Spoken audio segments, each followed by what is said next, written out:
C'est l'heure du journal de l'Afrique, soyez les bienvenus sur France 24. À la une ce soir, deux pays du continent, l'Égypte et l'Éthiopie.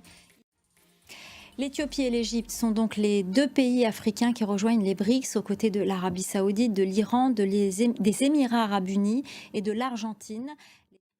En bref, ces nouvelles découvertes de puits de pétrole au large de la Namibie, selon les autorités du pays, elles sont prometteuses. Les tensions sont de plus en plus vives en République démocratique du Congo à mesure que la date de la présidentielle approche. C'est ce qu'a constaté Human Rights Watch dans une note qui alerte sur la répression et l'intimidation exercée sur une partie de l'opposition. On vous parle ce soir des tentatives de médiation pour trouver une issue négociée à la crise nigérienne. Le président nigérian, Bola Tinubu, reçoit des religieux et le chef de la diplomatie algérienne, Ahmed Attaf, effectue une tournée dans plusieurs pays, dont le Bénin et le Ghana, où siège la CEDEAO, pour y mener des consultations. L'Algérie qui est, je le rappelle, contre une intervention militaire au Niger.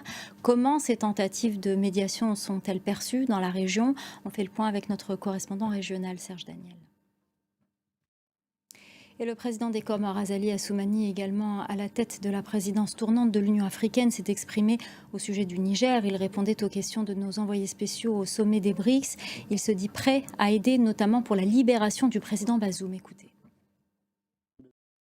Au Sénégal, les avocats de l'État sénégalais sont vent debout contre une pétition demandant la libération d'Ousmane Sonko. L'opposant, toujours en grève de la faim, refuse depuis 26 jours de s'alimenter et exige sa libération et celle de ses partisans. Il est sous le coup d'une inculpation, notamment pour complot contre l'État et appel à l'insurrection.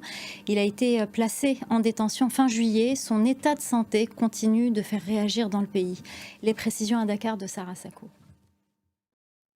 On reste au Sénégal pour parler de ce drame. Plus de 60 Sénégalais sont morts à bord d'une embarcation clandestine qui tentait de rejoindre l'Europe. Les 38 rescapés qui avaient échoué au Cap-Vert ont été rapatriés au Sénégal ce lundi. À Fass-Boye, village d'où ils sont tous originaires, c'est l'émoi et la consternation. Reportage de nos correspondants Sarah Sako et Liman Dao.